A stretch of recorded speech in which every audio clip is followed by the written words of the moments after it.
Assalamualaikum warahmatullahi wabarakatuh. Hai Bapak Guru hebat, menjadi guru BK bukan hanya tentang memberi arahan, tetapi tentang menuntun dengan hati.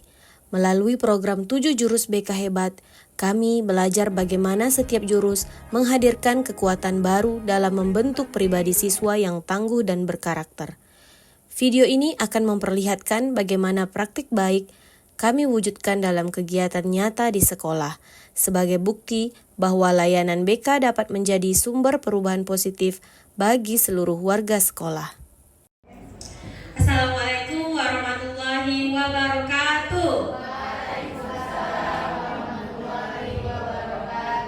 Alhamdulillahirrabbilalamin. Assalatu wassalamu ala asrofil anbiya'i wal mursalin wa ala alihi wa sahbihi rasulillahi ajma'in. Rabbi shrah sadri wa yassir li amri wahlul 'uqdatam min lisani yafqahu qawli.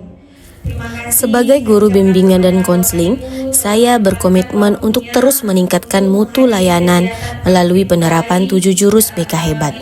Dalam pelaksanaan on the job learning atau OJL, saya memilih untuk mengimplementasikan 2 jurus, yaitu kelola emosi dan tumbuhkan resiliensi. Karena keduanya sangat relevan dengan kebutuhan peserta didik yang sedang menghadapi berbagai tantangan belajar dan sosial emosional di sekolah. Kedua jurus ini membantu peserta didik mengembangkan kemampuan untuk bangkit dari kesulitan, serta belajar mengelola perasaan agar tetap positif dan produktif dalam proses belajar. Adapun tujuan praktik baik yang saya lakukan yang pertama, meningkatkan kemampuan peserta didik dalam menghadapi tekanan akademik dan sosial dengan sikap tangguh atau resilience. Yang kedua, membantu peserta didik mengenali, mengekspresikan, dan mengelola emosi secara sehat. Yang ketiga, menerapkan strategi konseling yang berfokus pada penguatan pola pikir bertumbuh dan kesejahteraan emosional. Dalam praktik ini, saya melaksanakan 2 kegiatan utama. Yang pertama, konseling individu, yaitu jurus tumbuhkan resiliensi. Dengan fokus pada penguatan pola pikir bertumbuh, siswa mengalami penurunan motivasi belajar, dibimbing untuk mengenali tantangan, mengubah cara berpikir negatif menjadi positif, serta menetapkan langkah nyata untuk bangkit. Strategi berget feedback saya gunakan untuk memberi apresiasi, refleksi, dan penguatan positif secara berimbang. Yang kedua, layanan kelas, yaitu jurus kelola emosi. Melalui kegiatan permainan ekspresi dan lembar refleksi emosi, peserta didik belajar mengenali berbagai jenis perasaan serta cara menyalurkan emosi dengan tepat. Kegiatan ini berlangsung interaktif dan menyenangkan, disertai refleksi kelompok agar peserta didik dapat saling memahami perbedaan emosi antar teman, serta melakukan praktik baik dalam mengimplementasi 7 jurus BK hebat bersama rekan sejawat, terutama materi jalin koneksi, membangun kolaborasi, dan menata situasi. Bapak Ibu guru sangat antusias mengikuti kegiatan tersebut. Lalu hasil yang dicapai adalah pertama, peserta didik lebih terbuka dan mampu mengekspresikan perasaan dengan cara positif.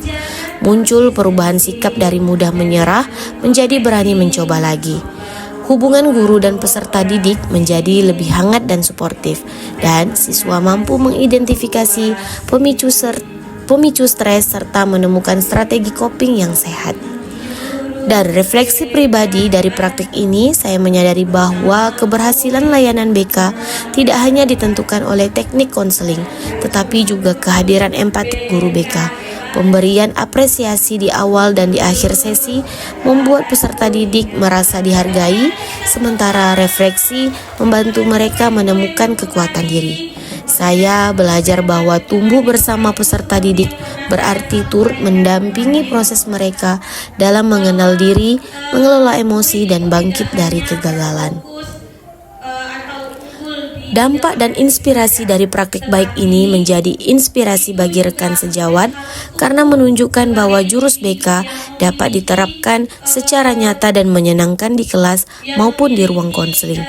Melalui refleksi bersama, saya dan rekan guru BK lainnya bersepakat untuk mengembangkan lebih banyak strategi layanan yang menumbuhkan resiliensi dan kesejahteraan emosional peserta didik. Baiklah, apa yang telah saya lakukan dalam implementasi 2 jurus ini merupakan bagian dari komitmen untuk terus belajar dan berbagi praktik baik.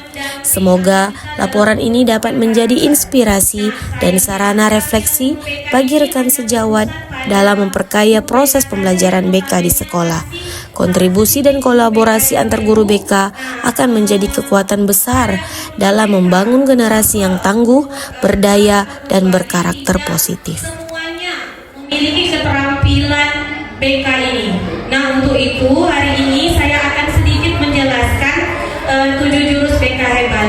Nah, Bapak Ibu, di Peraturan Menteri Pendidikan Dasar dan Menengah Nomor 11 Tahun 2025, ini baru artinya Bapak Ibu, tentang pemenuhan beban kerja guru. Pasal 9 dan pasal 14 menegaskan bahwa semua guru mata pelajaran melaksanakan tugas bimbingan dan pelatihan sebagai guru wali. Jadi sudah kita dibagi-bagi kemarin, 1 orang guru kurang lebih ada 18 orang anak. Tugas guru wali adalah memberikan pendampingan akademik, pengembangan karakter, serta keterampilan sosial emosional murid secara berkelanjutan hingga akhir masa belajar. Nah, peran guru wali diposisikan tidak berdiri sendiri, melainkan berkolaborasi aktif dengan guru BK dan wali kelas untuk memastikan kesejahteraan murid. Nah, Bapak Ibu, kenapa saya memberikan 7 jurus ini? Salah satunya itu bagus untuk Bapak Ibu, bukan saya saja, tapi kita semua, untuk ketika mendampingi atau menghadapi ketika siswa itu sedang bermasalah atau membutuhkan pertolongan kita. Next, Bu.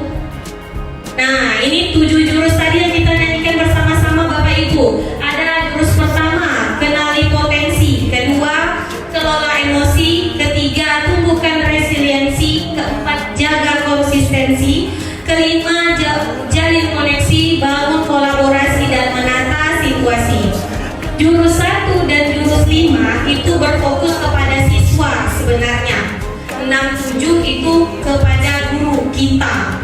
Tapi kalau menurut saya pribadi, jurus 5, 6 dan 7 itu bagus untuk kita pelajari. Karena jalin koneksi ini bagaimana kita menjalin koneksi ketika kita duduk atau berhadapan dengan siswa kita dalam menyelesaikan masalah, atau siswa kita datang untuk bercerita ke kita, Bapak Ibu. Selanjutnya, Bu Noni. Nah, Bapak Ibu, di dalam bimbingan konseling ini kami menggunakan metode ARKA. Barangkali sebenarnya ini tekniknya sama dengan Bapak Ibu lakukan, hanya saja di BK namanya ARKA. Apa itu ARKA? Aktivitas, refleksi, konsep, dan aplikasi. Sama Bapak Ibu yang Bapak Ibu lakukan. Aktivitas, kita memberikan aktivitas dulu kepada anak, baik itu individu boleh, kelompok boleh. Kemudian dari aktivitas itu kita refleksi kegiatan yang anak kita lakukan. Setelah refleksi, konsep. Jadi kita menjelaskan sedikit konsep dari materi yang kita bahas, yang kita tujukan kepada anak kita pada hari itu. Yang terakhir adalah aplikasi, tindak lanjutnya. Jadi dari teori itu, rencana apa yang akan kita lakukan Bapak Ibu. Jadi ini namanya ARKA. Aktivitas, refleksi, konsep, dan aplikasi. Dan kalau Bapak Ibu pembelajaran mendalam, kami ini berfokus pada ini sebenarnya. Tapi ketika diminta BK untuk pembelajaran mendalam, kami buat juga. Selanjutnya, Bu Noni. Nah, Bapak Ibu, di sini saya mengambil 2 jurus. Pertama, jurus kedua, kelola emosi. Yang ketiga, tumbuhkan resiliensi. Ini yang saya imbaskan atau saya berikan kepada murid. Yang pertama itu kelola emosi, mengatur emosi, self awareness, dan pengambilan keputusan. Kalau tumbuhkan resiliensi itu daya lenting, pola pikir bertumbuh. Bapak Ibu di pembelajaran mendalam juga ada. Kemudian ordinary magic. Ordinary magic ini maksudnya dia menerima atau memahami dirinya itu dalam keadaan sedih atau khawatir, cinta, marah, dan sebagainya. Jadi dia memahami dan menerima dirinya, itu disebut dengan ordinary magic. Selanjutnya, Ibu Noni.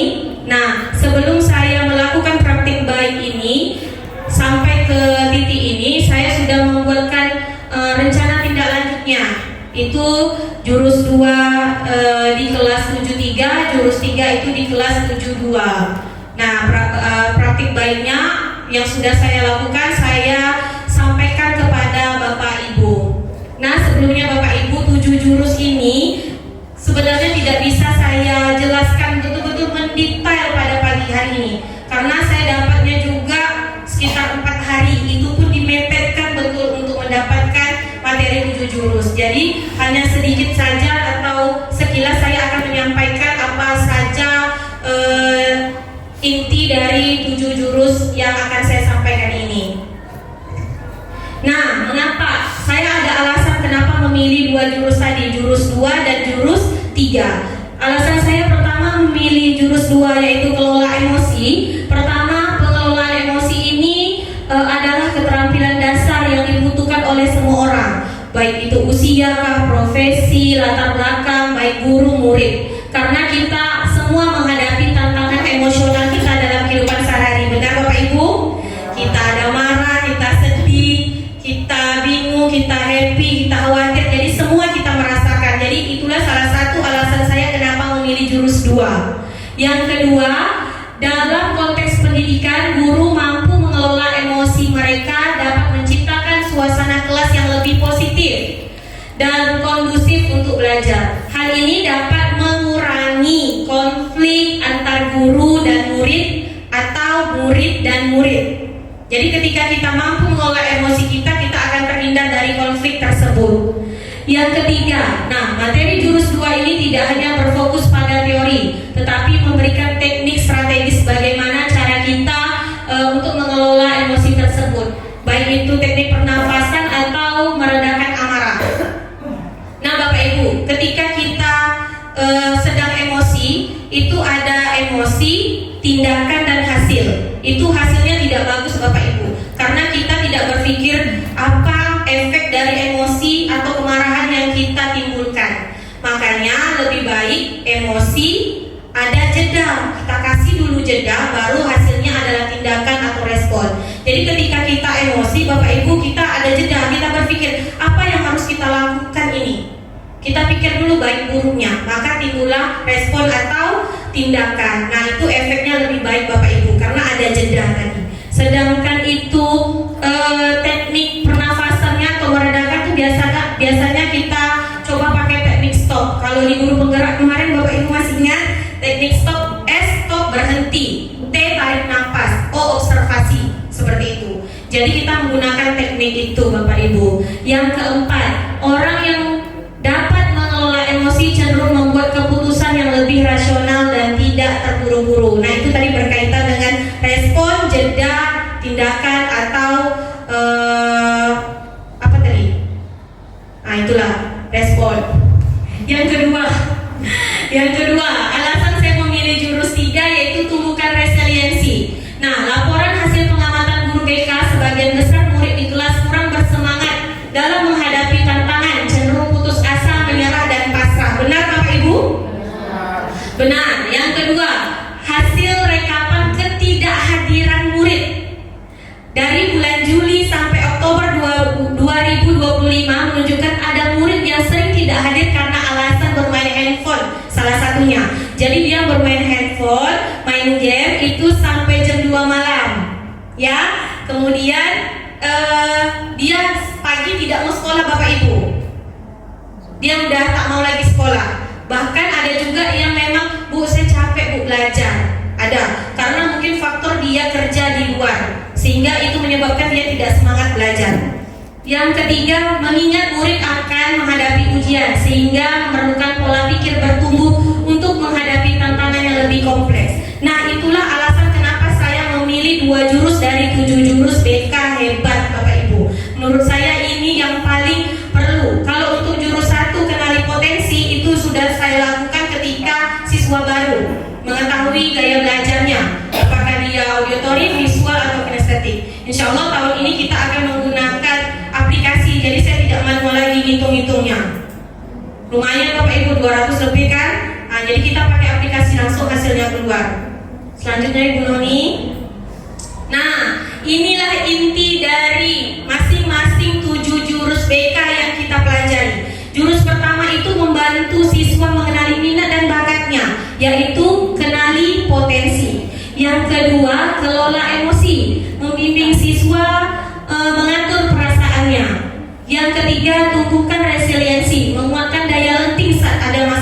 Jadi bagaimana mereka bisa bangkit atau menerima masalah itu lebih baik gitu, mencari solusinya. Jaga konsistensi, membentuk kebiasaan positif. Kemudian jalin koneksi, komunikasi empatik dengan siswa. Nah, ini bagus sekali Bapak Ibu. Nanti akan sedikit saya jelaskan untuk jurus 5, 6, 7 khusus untuk kita ketika berhadapan dengan siswa. Bangun kolaborasi, kerjasama dengan semua pihak stakeholder, baik itu orang tua atau psikolog dan sebagainya. Kemudian menata situasi, menciptakan lingkungan belajar yang aman, nyaman dan menggembirakan. Nah, saya tambah aja sendiri. Silakan Bu Noni. Nah, Bapak Ibu, sedikit saya akan membahas tentang jurus 5. Bapak Ibu cari pasangan berhadapan boleh? Berhadapan. Nah, Bundo berhadapan dengan yang sebelah Bundo. Ini nampak nih, kamu nampak. Ya, silakan Bapak Ibu berhadapan dulu Bapak Ibu. Ya. Pak Jun silakan berhadapan dengan Koryati. Nah, ikuti perintah saya. Silakan Bapak Ibu switch. Yang A yang menang, yang B yang menang, yang A kalah. Siapa yang menang dia B, siapa yang kalah dia A. 1, 2, 3, switch. Oke, sudah dapat Bapak Ibu? Ya? Oke. Kalau Bapak Ibu sudah tahu yang mana A, yang mana B, dengarkan instruksi saya.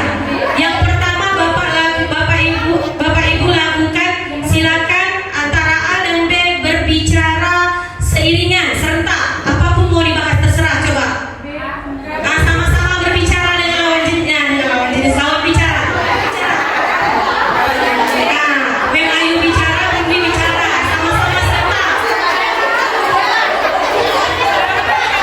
Oke, sama-sama serentak, ya.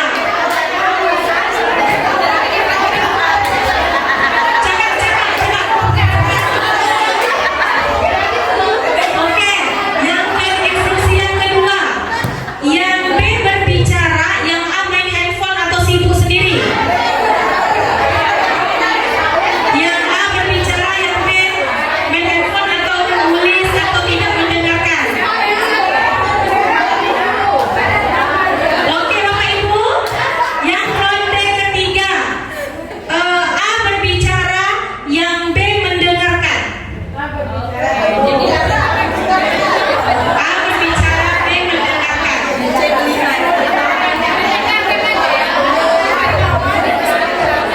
Terserah bicara tentang apa.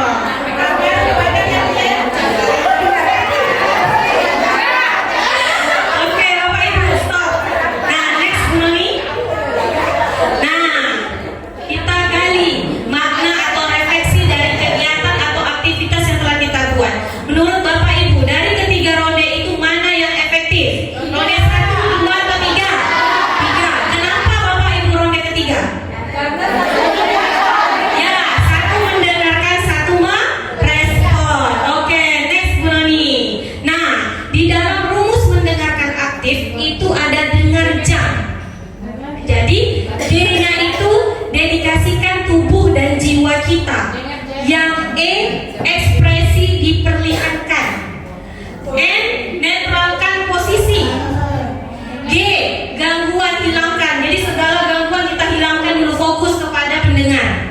A, amati isi pembicaraan si pendengar. R, respon. Dan jangan dipotong. Selesaikan dulu lawan bicara berbicara, baru kita potong. Nah, ini adalah rumus dari mendengarkan aktif Bapak Ibu. Selanjutnya Ibu Noni. Nah,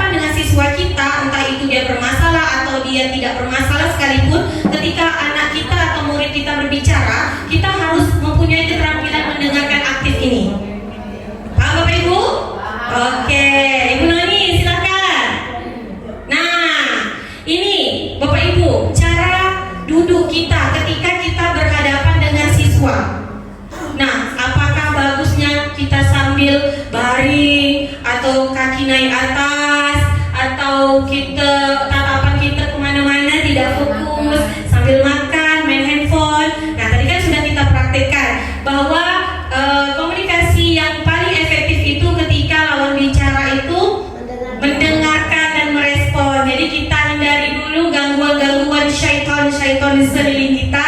Kita fokus ke lawan bicara. Nah, bagaimana cara duduknya sudah kita lihat. Jadi kita memang harus berada di alamnya gitu Bapak Ibu. Kita mengerti dengan kondisinya. Jadi kita jangan menulis, jangan berbicara ke orang, jangan main handphone dan sebagainya. Jadi fokus kita kepada lawan bicara atau murid kita nanti. Bisa Bapak Ibu?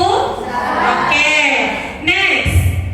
Bangun kolaborasi. Nah, Bapak Ibu, di bangun kolaborasi ini ada 3 tier. Tier 1, tier 2 dan tier 3. Tier 1 itu universal, masalahnya masih yang ringan. Sedangkan tier 2 itu terarah, agak mulai sedikit di atas ringan, sedang. Kalau tier 3 itu intensif, masalahnya udah agak sedikit berat. Ada sebenarnya. Tahu Pak Jun. Kalau tier 3 itu ada intensif, agak sedikit berat, ya ada kecemasan dan sebagainya. Next Noni. Nah, indikator perlunya kolaborasi penanganan murid. Nah, pertama Bapak Ibu, ketika kita ketemu dengan tier 1 itu kan masalahnya ringan, biasanya kayak terlambat atau kayak dia ribut dalam kelas, itu yang selesaikan sendiri dulu. Kita dulu selesaikan, ya tidak perlu langsung ke guru BK, guru wali atau wakil kesiswaan, tidak. Kalau kita berhadapan dengan tier 2, ya Bapak Ibu, kita bisa minta bantu kepada guru BK. Apabila guru BK tidak bisa, boleh kepada yang lebih tinggi lagi boleh. Nah, kalau yang ketiga, yang tier ketiga itu boleh kita minta bantuan kepada misalnya psikolog atau dinas sosial, kepala sekolah. Jadi ada 3 tingkatan ya Bapak Ibu. Ingat, tier 1, tier 2 atau tier 3. Paham tak Bapak Ibu? Lanjut. Nah, ini jurus 7 Bapak Ibu. Masih dengan next Bu Noni. Ini sama kayak tadi penjelasannya. Nah, jurus 7 yang terakhir itu adalah menata situasi. Ya, di dalam sekolah ini pasti kita menghadapi yang namanya hambatan. Nah, tapi ketika kita bersatu seluruh stakeholder yang ada di sekolah kita, maka kita akan menciptakan aman, nyaman dan menggembirakan. Jadi di sini lengkap Bapak Ibu. Untuk aman itu aman dari kekerasan, aman dari ranah online, aman dari bencana. Sedangkan nyaman apa tuh nih? Nyaman relasi sosial, nyaman lingkungan, nyaman sarana prasarana. Kalau yang menggembirakan itu salah itu Bapak Ibu. Kalau menggembirakan itu dia gembira bermain, gembira dalam belajar, gembira dalam minat dan bakat. Jadi semua itu adalah satu kesatuan. Jadi setiap sekolah itu kalau sudah ada itu semua, pasti kita bisa menciptakan sekolah kita aman, nyaman dan menggembirakan. Sepertinya udah habis ya Bu Noni. Oke Bapak Ibu, kenapa saya tidak menceritakan atau menjelaskan secara detail sekali di antara atau semua 7 jurus itu, karena memang tidak cukup. Jadi saya cukup mengambil poin-poin pentingnya saja. Seperti kayak yang jurus 2 itu adalah kelola emosi. Sepertinya Bapak Ibu sudah sering melakukan di dalam kelas. Bagaimana Bapak Ibu merefleksi atau menanyakan emosi siswa ketika sebelum belajar atau bahkan setelah mendapatkan pembelajaran dari Bapak Ibu. Sudah sering Bapak Ibu lakukan. Nah, jadi kayak 3, tumbuhkan resiliensi. Jadi ketika anak kita itu berada dalam kesulitan atau masalah, itu kita hadir di situ Bapak Ibu. Bagaimana cara kita untuk mengajak dia bangkit dari masalah itu, baik itu dari masalah pribadinya, temannya maupun keluarganya Bapak Ibu. Jadi saya sampaikan ini karena ini menurut saya sangat bermanfaat. Apakah ini memang bermanfaat untuk kita semua Bapak Ibu? Bermanfaat.